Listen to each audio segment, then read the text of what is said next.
রকম মালদা ছেলে আলপনা বলছি ব্লগ করছি। আর কি রেসিপি, কালো জিরে পেঁয়াজ সোমবার দিলাম, স্বাদ মতন লবণ আর পরিমাণ মতন হলুদ দিয়ে দিলাম। পেঁয়াজটাকে হালকা লালচে করে ভেজে নিয়েছি। এদিকে আলু ভাজার মতো মোটা মোটা করে কেটে নিয়েছি, ভেজে নিয়েছি। কচু গাছের ঝাল করবো আলু দিয়ে।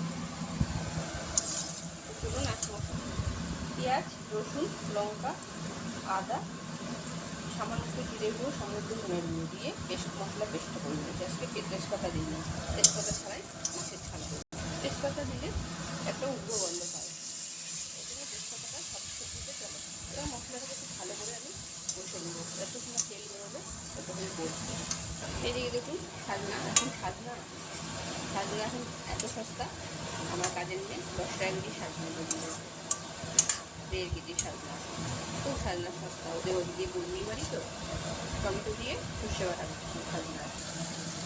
আমার মশলাটা খুব ভালো করে কষা হয়ে গেল, এবার আমি জল দিয়ে দেবো। সাজনাটা প্রথমে ভেজে নিয়ে আমি সর্ষেটা দিয়ে দিয়েছিলাম, সর্ষেটা আবার কষা হয়ে গেলো। এবার আমি জল দিই, সর্ষেটা বেশি কষানো যাবে না, হালকা জল দিয়ে ঢেকে দেবো যাতে সিদ্ধ হয়ে যায়। এবার আলুগুলো ফুটে যাবে, জলটা ফুটে যাবে, এবার মাছটা দিই। একদম গা মাখা বানাবো। আমার মাছের ঝালটা হয়ে গেল, এবার আমি নামিয়ে দেবো। আমার সাজনা চচ্চড়িটা হয়ে গেল, এবার আমি নামিয়ে দেবো। আজ আমার রান্না হয়ে গেল, পুঁটি মাছের আলু দিয়ে ঝাল করেছি, সাজনা চচ্চড়ি টমেটো দিয়ে, সর্ষে বাটা, মসুরির ডাল করেছি, আর কয়েকটা আমার কর্তার জন্য মাছ ভাজা রেখেছি। চলুন আর দেখুন সাদা ভাত।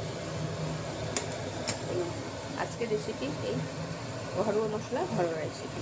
ভালো লাগলে একটা কমেন্ট করবেন, আর যারা নতুন আছেন চ্যানেলটা অবশ্যই সাবস্ক্রাইব করবেন।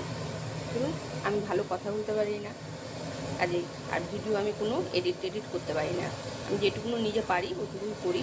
যদি ভালো লাগে একটা কমেন্ট, একটা লাইক মারবেন।